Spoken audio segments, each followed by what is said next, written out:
What is up, everybody? Welcome back to the Big Movie Boys podcast. Back by popular demand for season 2. It's been a while. You got Jeremy, Ben, and Bob. Boys, how does it feel to be back? Back like we never left, man. Back better than ever. Yeah, a lot of changes in all of our lives. I have welcomed a child into this world. Jeremy has moved to Denver. Things are going well out there. And Bob, you did Sober May, so that's exciting. Right. And it's July now. We're barely the same people, but we decided we missed the podcast, and so does everyone else, unanimously. And so why not bring it back for season 2? We'll see how long it goes. Ben, for anyone just stumbling across this episode who isn't familiar with the legacy of the Big Movie Boys podcast, how would you describe it? And I was thinking about this again. It means so much to me at this point, but man, this podcast, if you're newer to it, it's just three dudes having a good old time talking about movies and shows. We don't even watch that many movies unless Jeremy's making us watch them. So it's basically a podcast where our friend makes us watch movies and then we talk about it for a little bit. That is much better than the first time Jeremy asked you that on the very first episode. Yeah, a little bit better, more accurate of a description, I would say. We actually did put out one episode at the very beginning of 2022 where we did our Bimbos Awards show looking back at all the best movies and TV shows of 2021. But since then, it's been radio silence. We did it in person, I think, right before Jeremy left. I was really drunk for that one because it was, awards ceremony. So I was like, yeah, might as well be loaded. So I don't remember that one at all. Did I win anything? I don't think you were up for anything, if I remember correctly. But since then, I've been watching a lot of movies, a lot of TV shows. You guys have been watching TV shows and a couple movies, apparently. But we haven't really had an opportunity to talk about them. And by that, I mean, I can't force anyone to talk about movies with me unless I get them on this podcast. Exactly. We ignore all your texts. I haven't seen a movie since you moved to Denver. It's got to be tough when I'm not buying a spare ticket for you every couple weeks, Bob.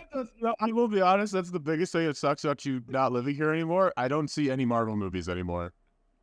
To see every single one opening night, Jeremy's like, I got a ticket. I was like, sweet. You moved that into fucking one of them.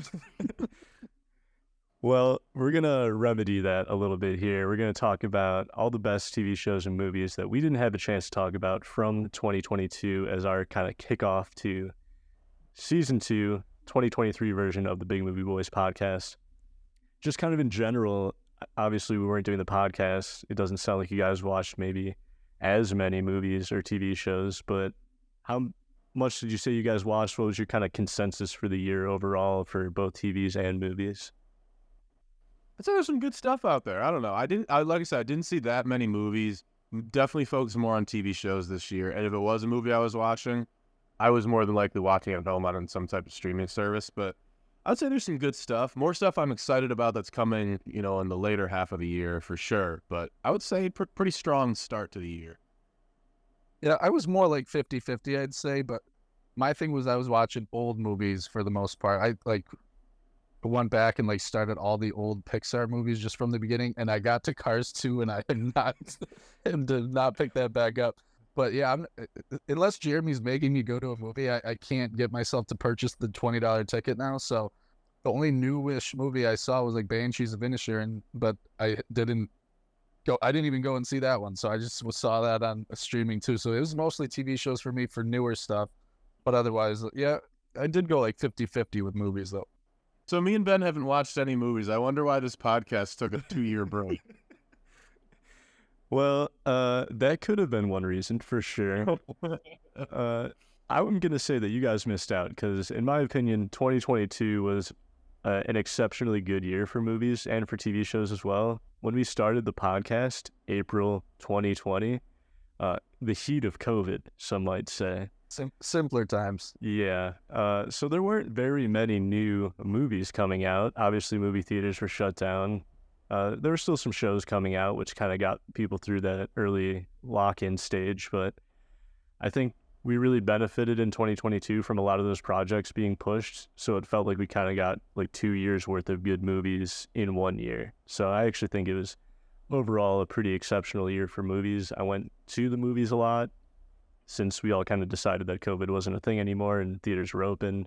I think there's also, on top of that, a lot of good TV shows, and it was still kind of in the intermission period where a lot of movies were coming right to streaming anyway. So even if you didn't want to go to a theater, there was still a lot of good stuff coming to streaming services. So that's kind of my read on the year overall. But what we wanted to do was go through, we each picked our top 5 TV shows and movies that we wanted to discuss, recommend, and we're going to go through that. I do want to mention a few honorable mentions in both the TV and movie categories that we're not going to get into as much, but some stuff for you guys to check out if you haven't yet. Feel free to chime in if you agree with any of these. But House of the Dragon, I thought was pretty good, coming off the pretty lackluster ending of Game of Thrones. I wasn't super excited for it. I ended up thinking it was pretty good. The Boys had a strong season. Stranger Things had a strong season. It's funny, Jared, just to cut you off, those first 2 that you mentioned, I have 1 episode left of both of those seasons. Just can't get myself to finish them. I mean, not House of Dragon, but Game of Thrones. Obviously, I would watch House of Dragon after I watch Game of Thrones. 2 things that are on my list: The Boys and Game of Thrones. That I just You still been watching The Boys? You guys been showing that down my thing fucking started. And I know it's gonna be good. It's one of those things that I know is gonna be good. I know I'm gonna like it, and I just, for whatever reason, I'm like putting it off until it's time. When I need to enjoy something, I'll watch one of those. We also got a lot of Marvel and Star Wars shows, and all of them were fairly disappointing, I would say. Like, there were some that were decent, but others that I didn't really care for. We had She-Hulk, Ms. Marvel, and Moon Knight. We had The Book of Boba Fett and Obi-Wan Kenobi come out on the Star Wars side. I don't know. Those aren't doing a whole lot for me, if I'm being honest. Kenobi worked for me. Everything else sucked. Yeah, I thought Kenobi was just kind of forgettable at the end of the day, though. And then, of course, the train that just won't stop chugging along, Love is Blind. We've had some great seasons in our intermission here. That's just been incredible television. The recent one was pretty fucking good, if I'm being honest. They just don't miss. They know what they're doing with that show. It needs to just be 2 seasons every year for the next 10 years. I hope so. On the movie side, I watched a lot of movies last year. I liked a lot of movies last year. The Northman was high on my list, but didn't quite make my top 5 when looking at movies and TV shows. The Glass Onion was one that came right to Netflix, the sequel to Knives Out. That one was a lot of fun. How'd you had to watch that one? That I started, and then for whatever reason I fell asleep and I didn't finish it. And I still have yet to watch the whole thing. I will. That's one when I need a good movie to watch. Bob's life is going fucking amazing. He's gonna throw out all this stuff. No need for enjoyment from movies or TV, so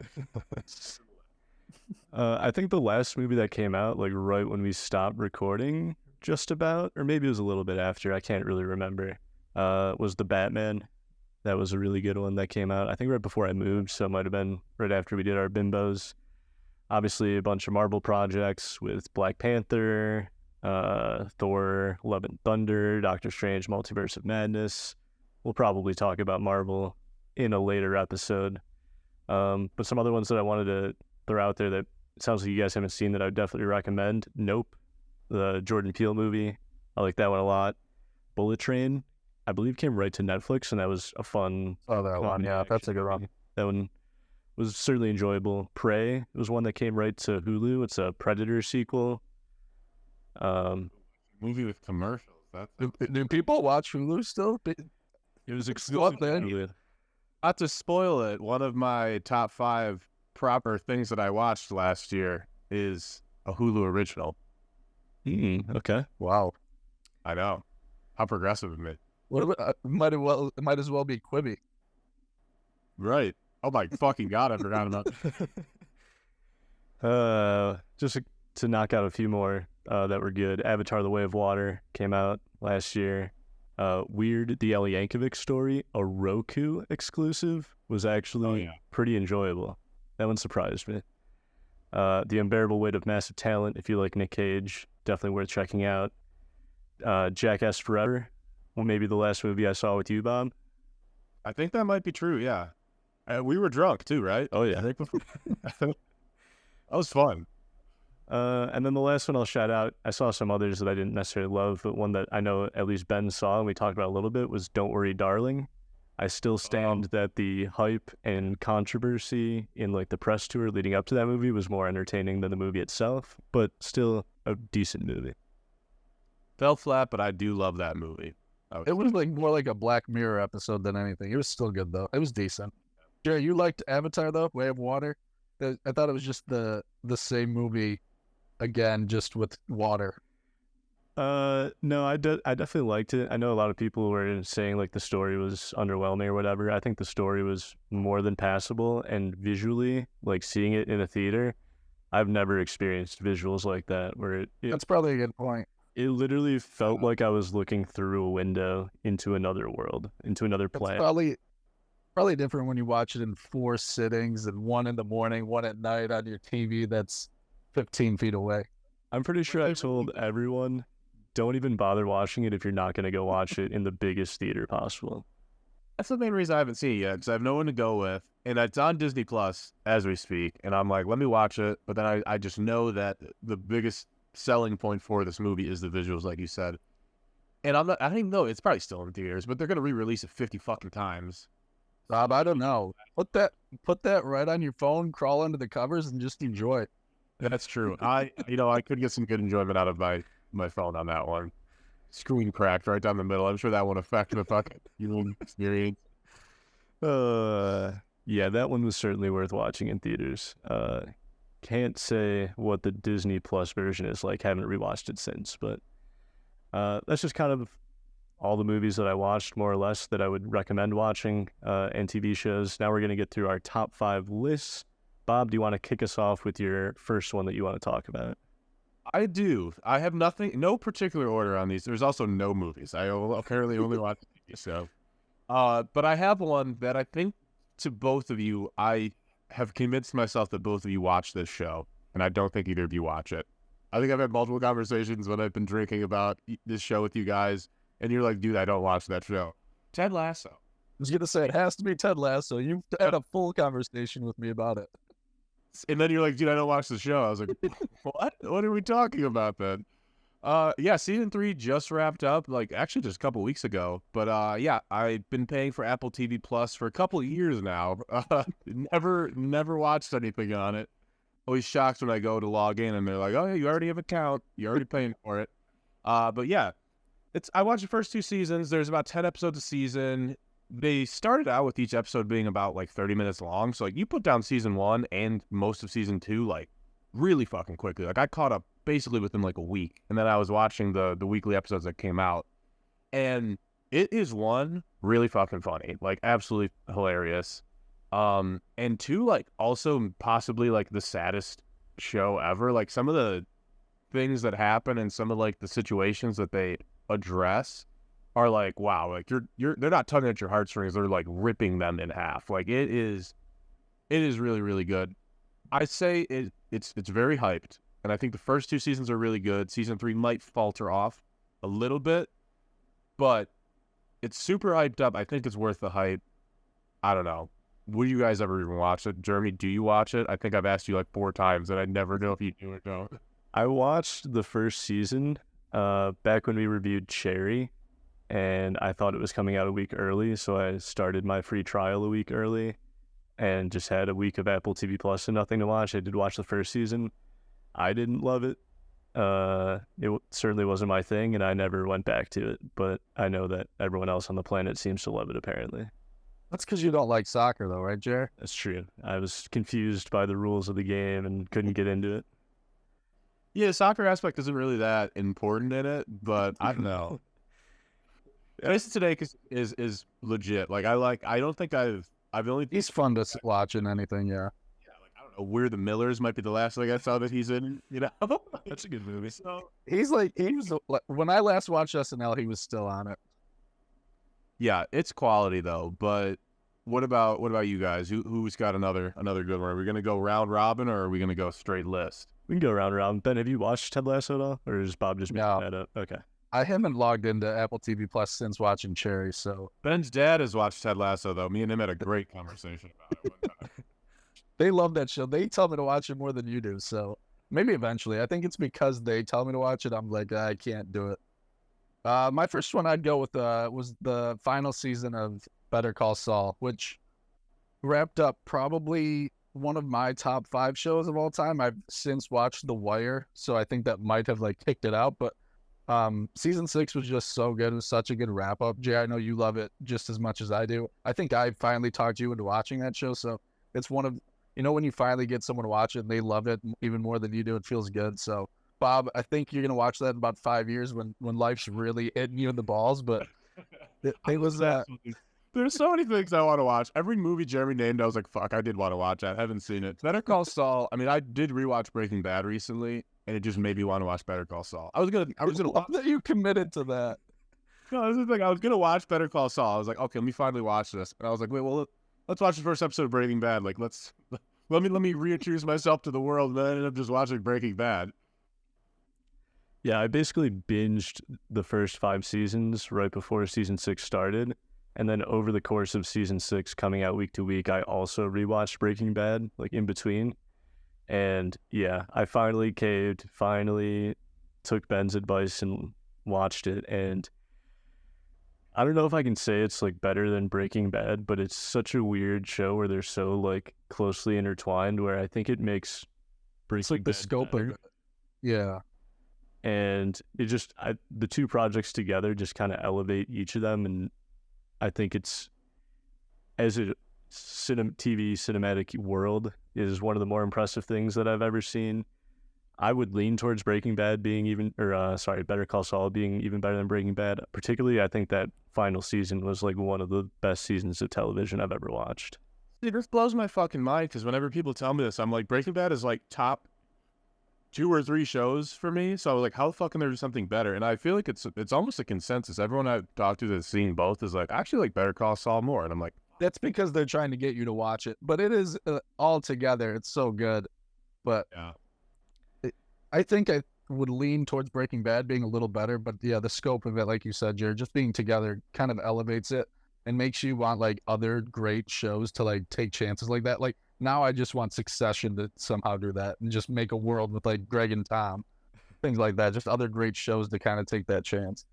Yeah, I was shocked at how much I liked it, and by that, I was more shocked at how successfully I think that last season really stuck the landing and was probably the best season of the entire show, maybe of both shows. So yeah, definitely do not regret watching that one. Highly recommend that. The first one on my list, and my list is not in any particular order either, but the first one I want to talk about is potentially the greatest movie that came out last year, and potentially the greatest movie that has ever been made. And I know I texted you guys about it as soon as I watched it, but I can't imagine you guys have thought about it since. That movie is RRR.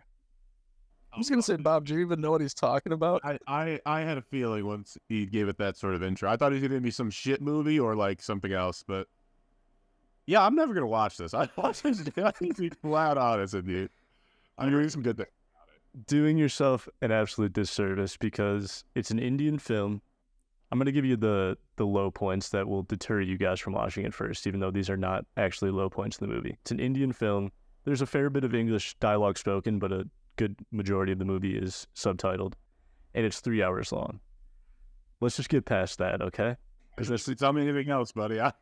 Is it on the movie list? Jared, just tell me it's a 8-episode Netflix series and you have a better shot of me watching it. You can watch it that way if you want to. Take a break every 40 minutes if you need to. It's unironically, so here's how I'm going to sell it to you guys. You were haters of the Fast and Furious movies. Eventually you watched them and you became fans of the franchise. What this movie does in 3 hours is better than what that franchise has been able to do in 10 movies plus a spin-off. That sounds so fake to me. No, it encapsulates every genre of filmmaking possible, but it specifically, well, it's not a Bollywood film technically, but it does the Bollywood thing where it is kind of every genre in one. At the core, it's like an action movie. There's a 2 lead characters who form like the greatest bromance that has ever been put on film. It's also set in like British occupied India, so there's like kind of historical fiction elements to it. The two main characters are based on real revolutionaries from the time. And on top of that, it has the greatest dance scene that has ever been shown on a screen anywhere in the world. It has over-the-top Fast and Furious-esque action scenes, but honestly cooler. And it somehow does all of this in 3 hours on like a $70 million budget. And if you've ever seen like clips of this movie playing in theaters in India, people are like literally shooting fireworks and going crazy in the theater. Like that's kind of the kind of reaction that it builds in you when you watch this movie. It seems dangerous. Bob, you watched Cats. Didn't that have better dancing than this movie? Fuck no. What is this on? Is it on Netflix? It's on Netflix. Netflix has the U.S. distribution rights. For some reason, I thought you were going to make it sound even worse, and you were going to tell me that it was on, I don't even know, some fucking Tubi or something. No, but after you finish it, you're going to be like, I need to give someone money because it was so worth my time. The song, the one best original song at the Oscars, was the song that plays during the dance scene of this movie. That does nothing for me. I can tell by your guys' reaction that was enticing. Fuck no, you didn't get me, Jared. You didn't get me. Maybe I'll watch it by accident one day, and then I find out I actually like it, but... No, imagine like Brian and Dom's friendship in the Fast and Furious, plus all the action of the Fast and Furious. I'm talking about the entire franchise, combined into one movie and better, and that's this movie. What is the RRR? Rise, Revoilers. I don't remember what they all are. It doesn't really matter that much. It has nothing to do with the movie? It's all just like words that kind of play into the themes. It's Rise, Revolt, and something. I don't remember what the last one is. Other selling point, the title card drops 45 minutes into the movie. What the fuck? Why do it... That was the shittiest movie ever. It's honestly the greatest movie I've ever watched. I made my parents watch it when I was home over Christmas, and even they enjoyed it. Well, next time they want to watch it, I'll come over and watch it with them. Then we can talk shit about it. I know you guys are not sold. Eventually you'll watch it and realize how wrong you were. That's all I can say. So to anyone listening, RRR, greatest movie of last year, highly recommend it. Bob, what's your second recommendation? Yeah, so for me, this is hard. Again, like I'm looking at my list. The only problem with my list is it's things that are intertwined with my grocery list. Like I have groceries on this list, and then I have it's kind of hard for me to read. Not sure why I decided to do it that way. But I have Bob's second favorite TV show was Bagel Bites. I gave a little spoiler of what the show was that I was going to mention earlier. It's a Hulu original. It's called The Bear, starring Jeremy Allen White, who I think you guys saw on Shameless, which I recently just started. Huge fan of this guy. But The Bear is probably one of the more unique shows I've ever seen. It's on Hulu, which sucks ass. I'll just get that out of the way. Sucks ass.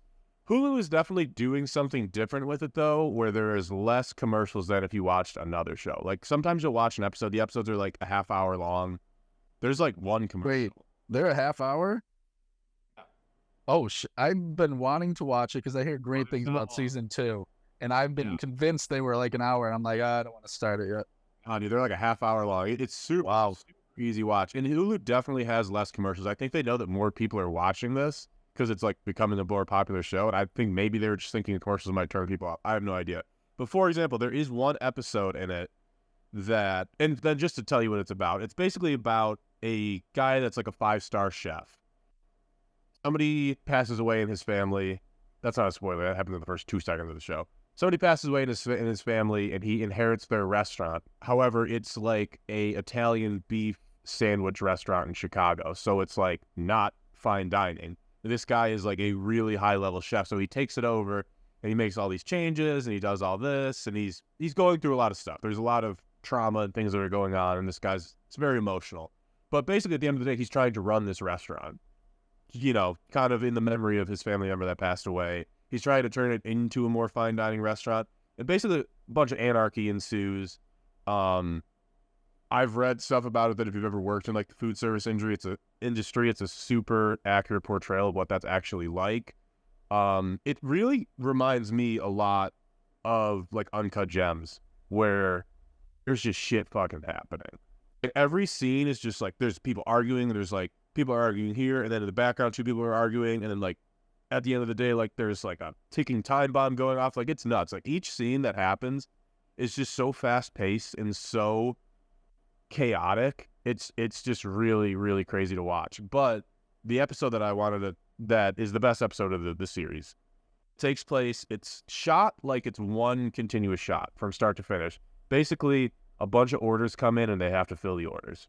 It's really all that happens in the episode. It's just 30 minutes of them, one long take, one long shot, figuring all this fucking shit out. It's honestly wild. It's one of the best episodes of anything I've ever seen. You could probably watch it without ever watching the show before. Like, you really don't need anything. You could watch this individual episode, but that one on Hulu had no commercials. Like, when it played, no commercials. Straight 20-minute shot right through. But it's unbelievable. I can't recommend it. That's my number one, actually. I said my list is in no particular order. That's my number one. What do you guys think, though? I know Ben's slightly interested. Jeremy, what have you seen about it? I watched season 1 last year when it came out. I have not started season 2 yet. Are they all out? Do you know all the episodes, or is it coming out weekly? They're all out, yeah. Okay. I'll probably watch it very soon then. I definitely liked it a lot. I certainly echo that it's worth watching. And I have kind of been waiting on season 2 for no particular reason other than to make sure that all the episodes are out, but I'm certainly going to binge through that pretty soon. I think it's better. I think season 2 is actually better than 1. Yeah. That's what I've heard, yeah, which is why it's like getting me more interested in it. And I feel bad, Jeremy, that Bob just laid like 5 hours of television on me, and I'm probably gonna watch that right after I just said no to your 3 hours. Yeah, it's legit. It's such a cool story. Yeah. Have you been trying to cook more, Bob? No, but I did read this thing that they don't use any hand doubles. So every time you see somebody cutting a knife, it's the actual actor. And then that's just like, I started watching videos of guys cutting stuff like out with knives. Like pro chefs, they literally dice the fucking shit out of something. And it's like, that puts me to sleep at night sometimes. I just watch chef cutting videos. All because of that. How annoyed is Liz at you? I assume now every time you're walking through the kitchen, you're yelling, "Behind." Yes, chef. Behind. Yes, chef. Yes. Yeah, that's one of the funnier parts about it is when you can use the stupid chef slang that they say on the show in real life. Yeah, I've heard that is a pretty common occurrence with everyone who watches the show is yelling "behind" and "yes, chef" as often as they can. Ben, what about you? What's your second rec here? My second one is probably the weirdest season of television I've ever seen. Jerry, you've probably ever seen. Bob, I don't think you ever watched it. But as huge fans of Nathan For You, The Rehearsal was just, you had to watch it. And it's kind of one of the hardest shows to explain, to describe. I don't really even know how to hear. It's just more of a fun show to talk about, like episode to episode. But The Rehearsal was just so different. And it made me, as a fan of like reality TV, it was fun to watch like a big spoof of it and see how inward he could really take it. And I don't know, that's a show I want to rewatch, but I want to give it like another 2 years before I kind of forget what happened in it, so it can be more fresh to me again. Is that the one where it's like a jury and the guy? No, that's Jury Duty. Love Jury Duty, Bob. Great show as well. But this one, no, Jerry, you're better at explaining it than I am, probably. Yeah. The Rehearsal is a very difficult show to explain, partially because it starts one way, and you're like, okay, I think I kind of get where the show's going to go. And then by like the second or third episode, it takes a completely different turn. You think it's going to be episodic, but it really just by episode 3 is just like a whole one story. Yeah, because like the way episode 1 kind of works is it's Nathan Fielder, in a similar vein to Nathan For You, finds a guy who's like nervous to confront like a friend of his. And he lied about having a master's degree. That's what it is. And so he's afraid to tell his friend, divulge this lie. And so Nathan Fielder offers him the opportunity to rehearse this situation and account for every possible variable so that when the actual situation happens in real life, he's already accounted for anything that can happen and he can navigate through it in the best way possible. And that alone is like the level of detail they go to. The way he recreates the bar is just so hysterical. What is it, the Alligator Room? Yeah, that sounds right. Alligator Lounge or something. But It's one of the best lines just in that episode is when the guy is just, they're still rehearsing and he's like, I don't have my master's degree. And then the fake patrons behind him are like, you hear this guy? He doesn't have his master's degree? What an asshole. And he's like actually getting upset. Just incredible detail. Yeah. I think I've seen some clips from Nathan For You, and I think that guy's pretty funny. And I would rather watch Nathan For You first, but like I feel like this out of everything we've talked about so far has got a chance of me watching it.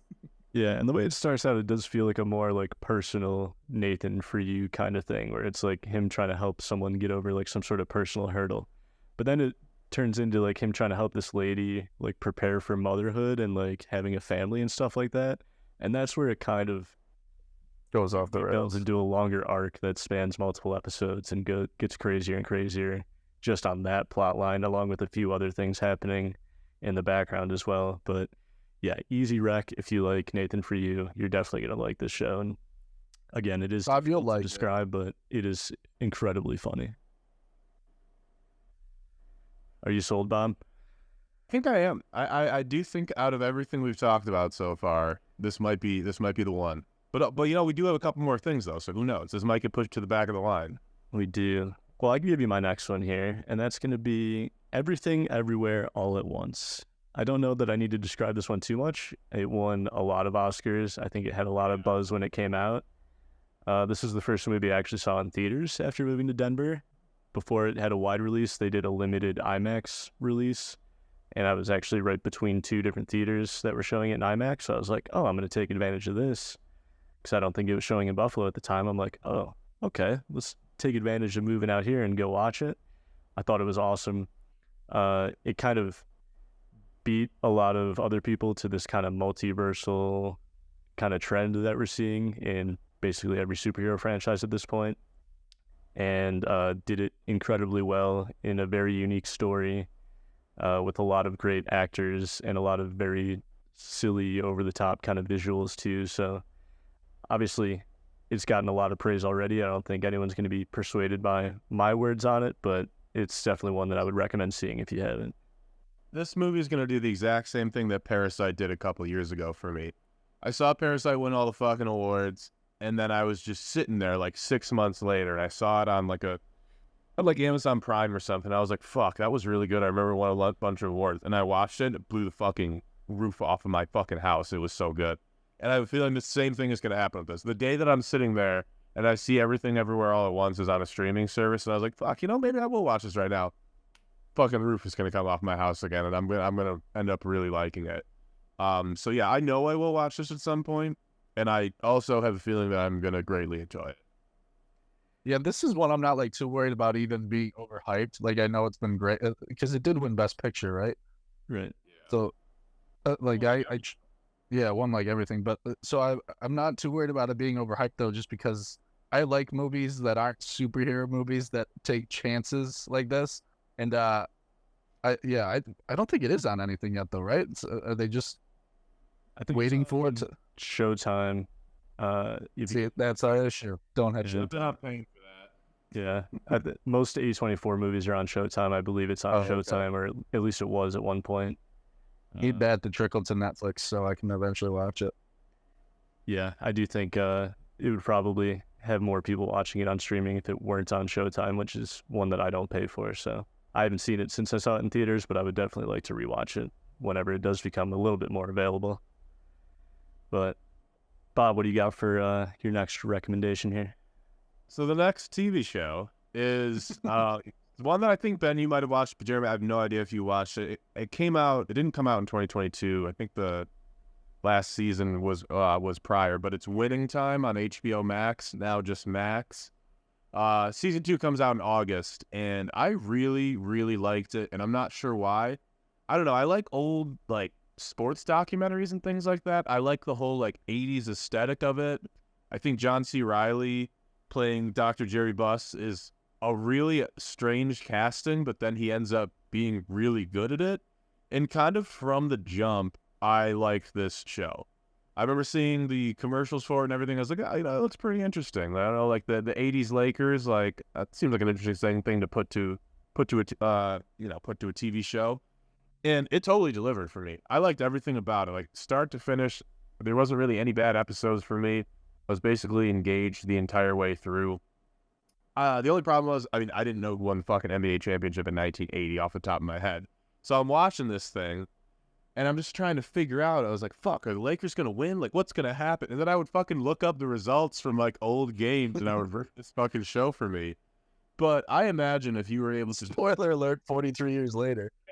But like, yeah, why the fuck am I going to know who won some game in the 80s? But, like, if you... Yeah, I knew they won a bunch of titles, obviously, but I was like, did they win it year one? Like, what happens? But if you're able to, like... if you Jeremy's looking it up right now. He still doesn't know. knowledge, I don't, but that's how I watched the Michael Jordan documentary. I was like, I know he won a lot. I love it. Yeah, as you're like, wait, did they win this game? Like, what happened? You know, like so you can root it for yourself. But if you're able to abstain from looking up the results of games from the 80s, and if you just literally sit there and watch it, and you'd be more invested in every single game and everything that happens, especially when it comes to like the coaching changes and whatnot. That's another thing you shouldn't look up. Kind of ruins the show. But I was still, even with all that stuff being spoiled by the internet for me, and history, it was still a really, really good show. And I'm pretty psyched for season 2. I kind of like the idea of Bob having a conversation, being like, "Did you watch that game last night?" And Bob's like, "Yeah, Magic Johnson played great." Bob's just mad he can't bet on these games. He's like, damn it, I know what's gonna happen. Right? Couldn't be great. I watched like the first 3 episodes of Winning Time, and I don't know if it's because I know more of the story. I'm not like all the ins and outs. Like I don't know when Pat Riley came in and things like that exactly. I just know that it is overblown, and not that even bothers me. It's not like I'm some basketball historian that wants it to be exactly how it is, and I think they're purposely being over the top. Yeah. And like one thing I appreciate is when they do show the basketball scenes, it's like the guy they got to play like Magic and Kareem, like first of all, just look like them, and then like seem like they're also very good at basketball, which I appreciate. As a person who watched the Mighty Ducks Game Changers, I can appreciate when they go the extra mile and find people who know how to play the sport at least. The basketball scenes are definitely a standout in the show because they do look really good. But yeah, it's nuts. Like John C. Reilly is Dr. Jerry Buss. Like I don't know. Like I'd be a little pissed off if I was his family watching this. I was like, the guy's basically a sexual predator. And they have like people doing like coke and Magic. And Magic Johnson obviously is very well known for his, I don't know, sexual prowess. Nice. Holy shit, do they really make him look like a bad guy in this show? I don't think he's a fan of it. And they had like the Lakers documentary come out on some other service, maybe Apple TV Plus, like shortly after. And they're like begging people to watch that. And everyone's like, nah, we're good with the fake story. I think I did read a thing when it came out that Jerry West was actually pissed off. He's like, because in the show, they make him look like a rageaholic psychopath. Alcoholic. Yeah, that too. And they had like a bunch of people, like he has said is like, that's like completely false. And then a bunch of other people like came out and said like, yes, Jerry's right. Like, that's not what happened. And I was like, dude, that's totally what happened. Why the fuck did you have to put a statement out? Like, nobody else did. It's clearly super accurate, and you don't want people to think you're a dick. That's like the one part I think is accurate is how crazy he was. Yeah. Jared, did you ever end up watching it? No, I mean, I saw a few advertisements for it just when going around HBO Max, but I don't know. It doesn't really seem like my cup of tea necessarily. I'm sure I would like it if I did, but it wasn't enough for me to go out of my way and choose to watch that over other things. Out of all the things that's on, you're not the target audience, I don't think. Yeah, it's funny because it's like not quite like a sports comedy. It has some really funny moments, but it's more like a comedy drama sort of thing. I don't know. It's definitely funny though. There's funny parts. I could maybe be talked into it. We'll see. We'll see if that's the one that sticks with me from your guys' list. Ben, what's your next one up? I'll go with the one movie I did put on mine because it's one of the only movies from 2022 that I watched. In terms of like that, it's not supposed to be extremely funny, but The Banshees of Inisherin, I feel like I still say that wrong. When I first was going to sit down to watch it, I was saying Inisherin, and I think that's incorrect. But Colin Farrell, the other dude, great stuff. Bob, you'll never watch this movie, I imagine. Was it Brendan Gleeson? Is he in it? Nice, very good. Did you watch what's the they did another movie together that I watched like 2 weeks before Banshees, and that's what made me watch this one in Bruges or something. In Bruges. Yeah, kind of like a similar type vibe where it's just like they're two people and you kind of just see their story. So it's, did you know anything about this one, Bob? I'm assuming Jeremy watched it. I did. I saw stuff about it, and then I saw it like just get nominated for a bunch of shit at the Oscars. I don't know. This looked interesting. It's essentially like they're like two close friends in this random little town in like early 1900s, and then the one Brendan Gleeson is just like, I don't want to see you anymore. I don't want to be friends with you anymore. And he eventually it just keeps deteriorating, getting worse and worse. It's essentially what I think you want to do to Jeremy, that you just don't have the guts to do it. And to me one day, just we're fucking done. he like threatens to start cutting off fingers if like he doesn't disappear from his life. Essentially, doesn't like want him to like leave like town or whatever. Just wants him to ignore each other. And the situation just Why doesn't he want to be his friend anymore? he just doesn't like him. Just not a fan of him. That's it. That's all. And then it just gets worse and worse, and it drives Colin Farrell insane, which it would probably drive you insane if randomly you were just told, "Nah, I don't want to see you anymore." Yeah, that'd be odd. How long have they been friends in the Like 30 years. It's a small town. They've known each other their whole lives. So we still got time for you guys to do that to me. Yeah. Like 10 more years, and then you guys can be like, yeah, you know what? Fuck you, buddy. I'm sick of you. Yeah. It's over. Yeah, I think it's one of the greatest ways to introduce the conflict in a movie, maybe ever, where the character literally just says, I don't want to be your friend anymore. I just don't like you. And then That's what sold me on the movie. Yeah, just to watch it. it's like a I fairly, did not know that that's what it was about. yeah, it's like, it ultimately is like a fairly simple plot, and you're mostly just watching these characters interact, and it's just like incredible performances all around. Like it's kind of a simple movie, but I don't feel like they waste any time with it or anything. I don't know how to describe it exactly, but I definitely liked it. It was very high on my list for last year. It didn't, however, make my top 5. I let Ben take that one. What did make my top 5? The White Lotus Season 2. We all know how much I talked about You White watch it, Lotus Bob? Season 1. No, I don't even want to say it. It's on my list. I'm gonna. Didn't you watch the first season? No, I've been trying to watch it forever. Is okay. So sell me on it a little more, then, Jeremy. Well, the first thing I want to say is, longtime listeners of the podcast know that I talked about the first season every opportunity I could, and I felt like I was alone on that island. All of a sudden, season 2 comes out, and everyone on the planet is watching it. Jerry, I was on your side on that. Where were all these people? My Twitter feed was just littered with White Lotus every Sunday. Where were all these people during season 1? I felt like I was the only one watching it when it first. They all went back and watched it for sure. Because season 2, this is one of my favorite shows, and I'm just keep hoping. I'm assuming season 3 is coming. I think it is, but season 2 I think does take it up a level. I like that each season has a theme. This is the sex theme, I'd say, for this season, and the music got even better. I think that's why you probably like it so much. The music I was pretty awesome. In White Lotus theme for me one time. You're like, put on the White Lotus theme. I was like, no. Yeah, and he. What's that? It was catchy, if I remember correct. And they just amplified it. They added like a little bit of a bass to it. Like you could really pump your fist to the season 2 intro if you wanted to. Yeah, it was more clubby. A little bit. Yeah, the cast did not disappoint. I mean, adding Aubrey Plaza to any cast is going to elevate it, in my opinion. But Bob, for you, I'm not sure how what's his face from The Sopranos being added to the cast was. Yeah. I don't know how that. He's the same character. It's the same universe. Besides one spoiler. Yeah, I would just call him Christopher the whole time. Yeah, that's one of the main reasons I do want to watch it, because I heard he was good in it. Yeah. No, I liked him. His storyline is he's on vacation with both his father and his son, so it's like the 3 male people in that family. Yes. It takes place in Sicily, and they are going back. Oh, dear God.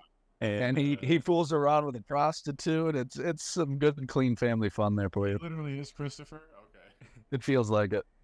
Tony's not around, though. We've got the return of J. Cool, who steals the show again in every scene that she's in. Yeah, overall, I'd really think it was pretty close to being on par with the first season, which I thought was a near impossibility because the first season was one of my favorite things ever. You know, the premise is like, right? yeah, they show someone, like they say someone's dead at the beginning, and then that's not even the point of the show, but they go back and then just film the whole show. This one I felt was more about the mystery. I felt like I was more on edge about what was going to happen. Are they different? But in a different thing? Like a different yeah, different resort, but the Jennifer Coolidge is the only like holdover character going to both resorts. Yeah, kind of like that, and like an anthology series almost. But yeah, I thought this season was better, Jay. I don't know how you feel about it. I had more fun in Sicily. I don't know that I'm necessarily ready to commit to that just because of how much I did love season 1, but I do think it was a worthy season 2. I do think they pretty much hit on every level again, which, again, I thought was impossible, and I'm glad that more and more people have found this show and are enjoying it. Seems like you're bitter about it. I started off a little bit bitter because I was wondering where all these people came from, all these bandwagon fans, but no, I'm actually happy that more people are watching it. I'm pretty sure season 3, they've at least greenlit. I don't know if there's any progress on it, but I'll keep watching. I thought he wanted to do like a religion season, so maybe it's about that. That would be very cool. I'll be the biggest fucking bandwagon for this show. Just keep waiting. That would be pretty funny. What's your next show that you got for us, Bob? So this is one that I truly don't understand why I like so much, because nothing that happens in it is stuff that I normally enjoy. And that one is Wednesday. This was the weirdest show I've ever seen because so this is why I said I don't understand why I liked it, because I didn't watch The Addams Family growing up, didn't have any sort of, interest in it. Like, I think I've seen the movies maybe like once or twice, didn't really know a whole lot about it. And then what's even more weird is like when the show starts, it ends up being like a more or less just like a high school drama. Like there's like a love triangle, there's all this shit. And I don't normally enjoy things like that. Like it is really like a teen love triangle is the crux of what happens in the entire season. So you have The Addams Family, which I don't know anything about, never been interested in.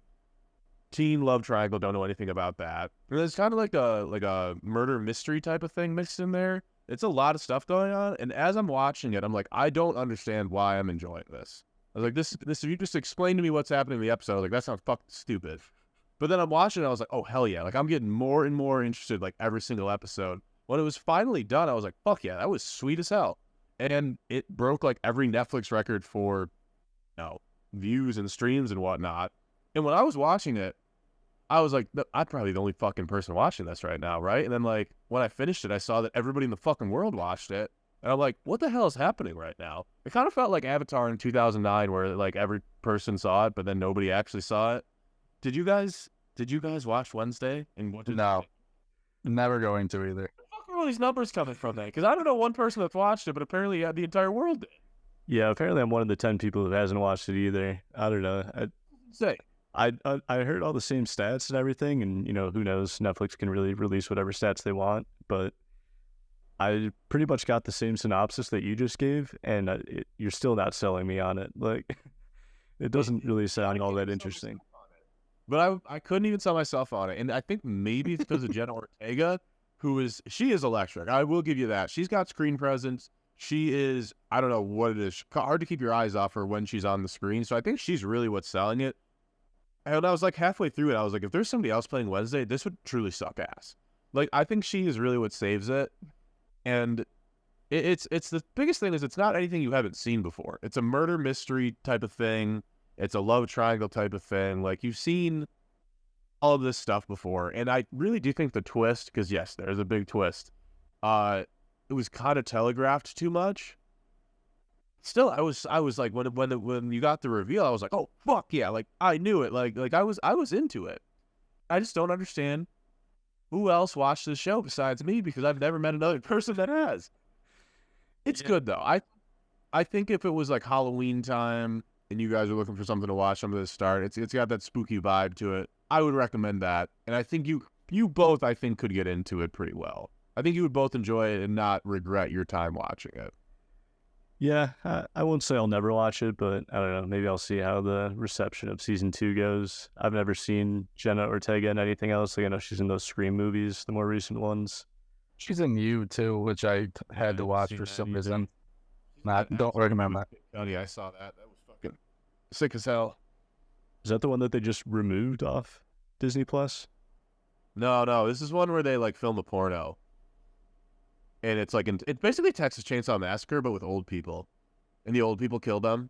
Jenna Ortega's in that one. It's pretty fucking sick. You get to see Kid Cudi's whole dick in it, too. Kind of wild. I'm in. Yeah. Okay, interesting. I don't think that's the one that was on Disney Plus, though. I think you're. No, I don't believe it was. But no, I would say Wednesday is. You know what? It was good, but I would say it's a touch overhyped. Good enough to make my top 5 list, though. Still, like, I sound like I'm dogging on it. It's a good show. But I'm just confused why I like it. It's your guilty pleasure. Just admit it. I guess it is. Where does it rank amongst the vegetables in your list? Oh, it's right above meal and blueberries. Right. Okay, that sounds about right. Yeah. All right, sorry for a quick cut there. Had to take a quick pause, but Ben, I believe we're on your 4th recommendation here. My 4th one, we're right back to TV. And Bob, I don't know if you watched this. Jeremy, I'm not sure if you watched it either. But my suggestion is Severance. And I think you should both be watching this one. Bob, you haven't? This one's the best one, Bob. This might be my favorite one out of all of them. It's my favorite one to watch with Christina, and it's you know the premise of this one. It is the guy goes to work. It's Derek from Step Brothers, right? Yes, he's the main star. Ben Stiller's the producer, and so he goes to work and he just cuts off his like outside brain, so he only knows what's going on inside work. And then as soon as he leaves, he doesn't remember work at all. He does it as like a coping mechanism for something that's gone wrong in his life, and then just yes. But it seems like they're doing sketchy stuff down there. They don't even understand what they're doing. Some of the people down there don't like it because their only world then is working. So they want to get out. So then there's ways to punish the people that are inside to make sure that they don't cause any more problems, like trying to write notes to their outside self saying like, help, don't do this, things like that. And it just gets more and more interesting. And then there's a pretty big twist at the end of season 1 that I just can't wait to watch season 2. I think I gotta have you sold on that one, Bob. Just one season 2 is supposed to be coming out later in the year. Okay, how many seasons? How many minutes? I think it's 8. I will answer all your questions, I guess. I think they're like 45 to an hour. Okay, That sounds right. 8, 6 or 8. Okay. 6, 8, 10, or 12. It's got one of those. If when you're recommending something to somebody on this podcast, it's how long will it take me to watch it? Do I have to fucking watch it? Yeah. No, I want to watch Severance. It's on Apple TV, right? Yeah. When you're done jerking off to Ted Lasso, switch over to Severance. I've already paid a small fortune to Apple TV over the years now, knowing. So I might as well eventually watch some of the shit on there. Yeah, no, I've heard about this one like for a while, and this one might actually, before I started watching Ted Lasso, this was something that I thought about. Fuck, maybe I will log back into my Apple TV Plus and watch it. But no, now I kept getting like, it's on the same fucking dashboard. Obviously, you see Severance there, which, by the way, the Apple TV Plus fucking dashboard is absolute fucking garbage. I don't know if it's the same for you guys. I'm watching it on a Roku. I don't know if they're different, but holy fucking shit, I don't even know what I'm clicking on. Nothing lights up. I'm just confused. I'm watching random shit. It's fun. That's why you got you into Ted Lasso. Yeah, I clicked on it by accident. But maybe that'll happen with Severance. No, I want to watch this, and I think you have sold me. And I'm trying to decide out of everything that we've actually discussed, which thing I will watch, and it's between White Lotus and this, I would say. Rehearsal, Bob. Watch that too. I can only pick one. Severance was very good. I definitely enjoyed it, and I think it inspired the best meme I saw last year with that like therapist lady character. Yeah, the bad guy, basically. Yeah, Bob, in the work version of your brain, you can go visit a therapist, and she'll tell you about your outie, which is like you when you're outside of work. I don't like the name, but that's what they call it, right? Your outie. Yeah, your outie. And she'll like tell you about your Audi because when you're in work, you have no idea what your life in the outside world is like. And there was a meme that was going around where it was her saying like, "Your Audi is an incredibly talented battle rapper. You can hold up objects and he'll incorporate them into his battle raps." And that just absolutely was the best thing to come out of that show, in my opinion. But yeah, I'll echo Ben's suggestion on that one. Highly recommend Severance. My fourth recommendation is going to be my highest recommendation for a TV show. And I know I was talking shit about the Disney Plus shows earlier, but Andor is one of the best things I watched last year overall. Fuck. It is. It's probably the best Star Wars since the original trilogy. I think it is the best Star Wars since the original trilogy. It's kind of amazing the difference in quality between something like Book of Boba Fett, Obi-Wan Kenobi, The Mandalorian, where those shows are like fine. Like I've watched them all. I've enjoyed most of them. Andor, it feels like the first like HBO level quality show on Disney Plus. And it actually has like good themes, good writing, like honestly incredible writing, great actors giving great performances. It starts a little bit slow. It kind of works in like 3-episode arcs, and the first 3 are a little bit slow to get into, and it might feel like a Disney Plus caliber show, but it's like 12 episodes total, so by the time you get to the end of it, you're like blown away by it. How long are the episodes? I don't remember. They're probably Probably like 40-ish minutes. I don't remember exactly. I'm heavily interested in this show. I really don't know why. This is something that happens to me all the time where I had full intention of watching it. It came out, and then like 1 week went by, and I was like, oh, I guess I can't watch it. Like Not allowed. You're not even allowed to watch it at that point until it's all out for 3 years.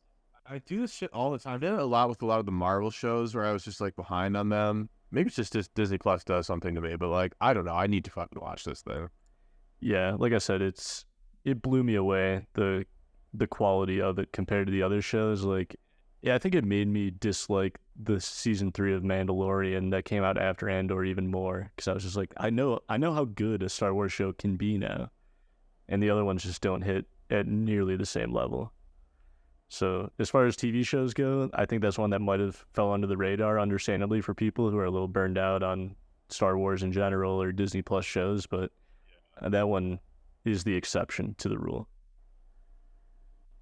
With that, Bob, let's run through our last round of recommendations here. Little switch up. Not quite a movie. I don't watch those. A little docu-series.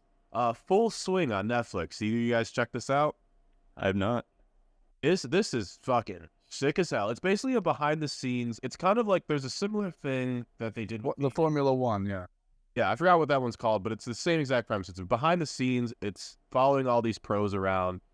They take you through the Masters, the PGA, the Open, like all the majors, and then some of like the smaller events. And each episode focuses on like an individual golfer or like 2 golfers. Like, so for example, the first one is Justin Thomas and Jordan Spieth, and basically like they're actually like really good friends in real life. So that's sort of what the show focuses on. And you just see like this golfer lifestyle, everything they actually go through, like how many stressful situations that they actually encounter on tour, and like everything that goes into it. And it's just something that I never knew about. And some of the behind the scenes stuff that you see, like of them in the clubhouse or them going to the event or like them talking to like the organizers and stuff, is truly really like you're watching, you're like, oh shit, like this is truly behind the scenes. Like this is stuff that I didn't know happened. It's super fucking cool, like to see these guys' like mindset and everything going into these tournaments. It shows a lot about the money payouts.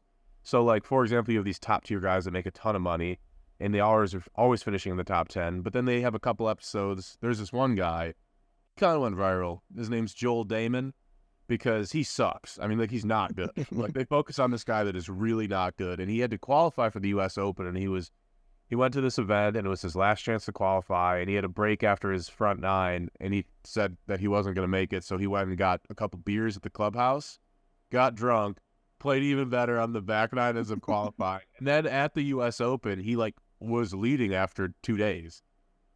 And it just happened that they had fucking cameras on the guy for this. So it was nuts. Like this guy's an out-of-body experience, golfing super well, and they have cameras on them the whole time. And it's obviously a bunch of stuff is influenced by like what's going on with Liv, or this is the previous season, so everything was going on with Liv. So you have a bunch of like those opinions on that and whatnot. And then it's going to get even better because of the merger of it. Are filming a season 2, and they did put out a tweet that said when the news broke of the PGA Tour and Liv merging, they had cameras on multiple people. That's pretty sick. That's great to know. It's nuts. It's just such a good behind the scenes thing, and it's so eye opening, and it's just super fucking interesting. If you have any interest in golf or any interest in sports in general, I would call this a must watch, because it's just such a cool thing to see, like the way golfers aren't like fucking athletes, you know. They're not. This isn't LeBron James preparing his body. You know? Yeah. I don't know if LeBron's drinking a couple beers at halftime of the NBA Finals. True. So mindset, and that's my favorite part about it, is just listening to the way these guys think about being a pro and just seeing all the shit. It's wild. I would say it's must watch. Super easy watch as well too. I think you might have talked me into it. I feel like I've been watching more golf lately, like this year, for whatever reason. I've just had it on in the background and have kind of been actively watching it a little bit more. Went to the driving range about a week ago and felt like I was getting my swing down pretty well. I realized if you actually take a second, think about your shot before you take it, you can correct that slice that usually goes about 100 yards to the right. So maybe watching this will inspire me to hit it even better. But what is this streaming on? Golf. It's on Netflix. Okay. Yeah, it'll get you the golf for sure. I had heard of it, but I hadn't heard much about it, and I think you might have talked me into it. This might be one that I throw on. Yeah, Bob, you might have gotten me too, just because I do watch enough golf. I'm casual as casual comes for golf, because I watch the majors and that's pretty much it. But I like follow the storylines of Liv and the PGA merging, so I'll probably watch it, especially when season 2 comes out, just to watch that part of it. Yeah, it's fucking sick as hell. All right, Ben, what's your last one you got on your list? My last one is, I'm not even going to try to sell you guys on it. This one was one of my guilty pleasures. I don't know if either of you watched it, but it is Murderville on Netflix, starring Will Arnett, and then he has a new guest each episode with Marshawn Lynch. I saw some of this, actually. Sharon Stone. That's off the top of my head. It's only those two people. But so there's 6 episodes. Each one's like a half hour long. They have a Christmas episode with Jason Bateman, but he's the only one who knows the script, along with like 4 or 5 other actors. And then these people are just coming in, no idea what's going on. And you can tell a couple of times Marshawn Lynch is not prepared for what's about to happen. But they basically just make it so there's 3 suspects. They make it somewhat challenging, so it's not so obvious who did the murder. But you get kind of play along, and you can play detective for a little bit, and then watch some of these people fail miserably or get it right on. And I know the Christmas one, they tried to say it was I think it was Jason Bateman, and they were like, Jason Bateman and him are friends in real life, so that one was more fun to watch. But some of these people are just so off on who the killer is that it's fun to see Will Arnett's reaction, be like, oh wow, you're an idiot. But that one's just a fun one to watch. If you want something to fall asleep to, or you're like, I just need something on to barely pay attention to, this is good for a couple jokes. Yeah, I ended up watching this actually on a friend of the show, Jordan's recommendation, which admittedly doesn't always hit when Jordan recommends me a show, but this one was enjoyable. I had fun with it. I liked the Marshawn Lynch episode for sure. I remember Conan O'Brien being pretty funny as well. Yeah. I don't think I ever watched the Christmas special, though, with Jason Bateman, but I would like to watch that. Maybe this upcoming Christmas season, I'll go back and watch that one. But yeah, it's quick and easy, and if you're looking for something quick and fun, it's certainly worth putting on. Yeah. All right, was this just us pitching shows to each other to watch? Because I think that's what it devolved into. Mostly. I think I didn't see any of the ones that you guys said. Was there one that I was like, oh yeah, I watched that too? I don't think there was one. No, I don't think so. Well, what I've got from this is I need to see White Lotus, I need to see Andor, and I think Severance might be the one that I watch first. Well, I have one left, and it was a very high grossing movie. Other than RRR, I would say it's the best movie of last year. Maybe the best action movie ever made.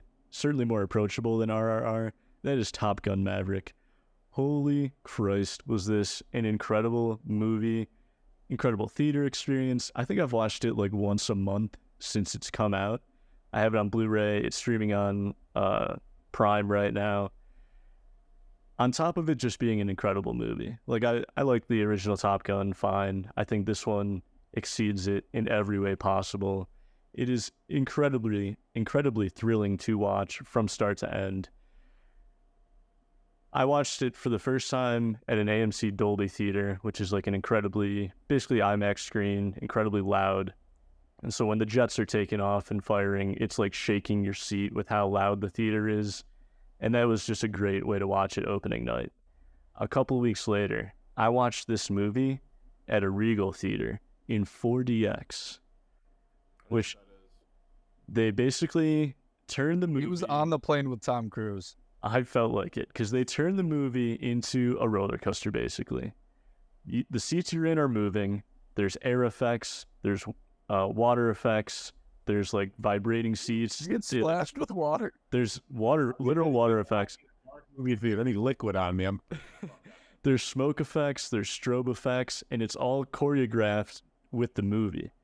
And this is the only movie I've seen in this format, and I've heard it's the best. Because literally, like, as they're flying around in planes, your seat is moving around. It's blowing wind in your face. If they're hovering above the water, you're getting little spritz of water. If they're shooting machine guns, there's strobe lights going off. There's smoke effects and stuff. I think there's snow effects when they get to the whatever enemy country they're in that's full of snow. You don't need to know that. Yeah. It was... I would see that. A mind-boggling experience on top of an already incredible movie. Easily, again, other than RRR, which I understand not as many people watched and might not be quite as approachable, my favorite movie of last year, the movie I've seen the most from last year, and the movie I will continue to watch the most moving forward. I have seen this twice. This was, I went and saw it now in theaters with my brother. I think he paid for the ticket. Maybe that's why I went. But it was such a fun movie, and I hadn't even seen the first Top Gun. It made me go back and watch it. But you don't have to see the first one. It's almost better if you don't even, because then you're just like, what's going on? Doesn't even matter. It's just so incredible, and there's so many just like cliche moments that are like they know they're cliche and they just lean right into them, and they're perfect. Yeah, I think the only thing you really need is like the Iceman relationship for that to really hit you. I went to the bathroom during that part. It was perfect timing. Anytime Ice starts texting him, like, damn, the way that it's not only like some of the most incredible, if not the most incredible action sequences put to film, but like there's actually like an emotional like heart to the movie as well. And then Tom Cruise, I mean, great sex scene with Jennifer Connelly. Say what you want to about the man, but he can make a goddamn action movie. And he fought to hold this movie because it was going to come out in 2020. He said, no, we got to wait for people to go to theaters. And I do believe that he single-handedly saved movie theaters with this movie. Because a lot of people went. It got me to go. A lot of times I went. I paid twice the price of admission to see it in 4DX. The guy who sat next to me left 20 minutes into the movie because the seats were moving too much for him, and apparently he didn't like it. But that's just how. It's probably high as hell. Really scared as shit. He's like, what am I doing here? He had no idea. He thought he was just going to a regular movie, and then all of a sudden the seats started moving. That would be a dangerous experience if you were stoned out of your mind and thought you were going to a regular movie theater. But no, this is 20 minutes in.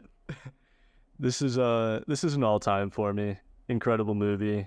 I asked for it for Christmas on Blu-ray. I bought it for my parents and my brother on Blu-ray for Christmas. Every time someone comes over and I want to show off my TV, I put this on. It's the go-to from now until forever. So, yeah, Bob, if you haven't seen it yet, I don't even know what to tell you.